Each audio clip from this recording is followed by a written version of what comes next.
Hi everyone, it's Nicole. Welcome back to Thinking Like a Lawyer, Minding Your Own Business series. And today I'm continuing with a few tips on how not to think like a lawyer.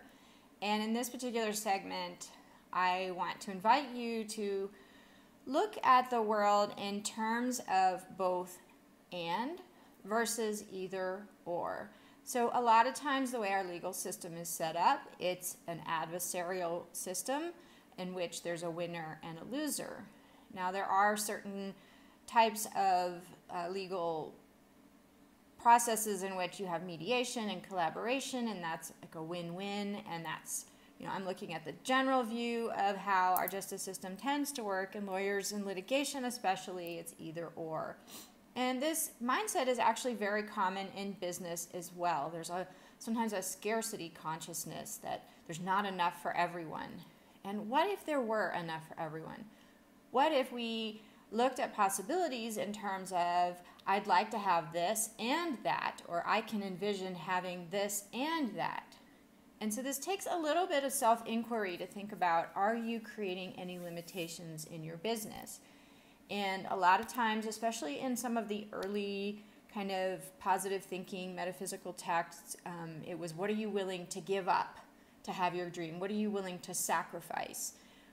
But sometimes people take that to the extreme that they have to choose between this or that. And today I want to invite you to think more expansively about your business and thinking in terms of people you work with, or even the people who have similar business to yours. You have something unique. So rather than looking at them as competition, thinking of them in terms of either collaboration or even the fact that they're doing a similar business means the more they're out there advocating for that type of business, they're also advocating and advertising for you.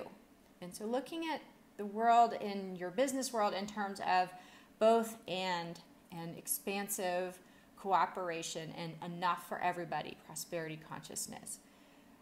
I would be curious to know if you have any thoughts about this or any hesitations. I know a lot of times people look at me and they're like, well, that person's also a coach and they're doing exactly the same thing that I'm doing. No, they're not. Because your business service isn't just what you offer. It's what's coming from your heart, and it's your interpretation of what's coming from you, and that is what is the unique part. And so your concern or your focus can be on you being the lighthouse for the ships that are in your waters. So if you're a lighthouse in Maine, you don't need to worry about what lighthouses on the California coast are doing. You share your message and the way you communicate and the way you guide and help other people and what you offer. And the people who are in that area or who are seeking that will find you. So I'd be curious to have any comments on this idea, whether it resonates with you or whether it gives you pause. So I look forward to seeing you next time on Minding Your Own Business. Bye.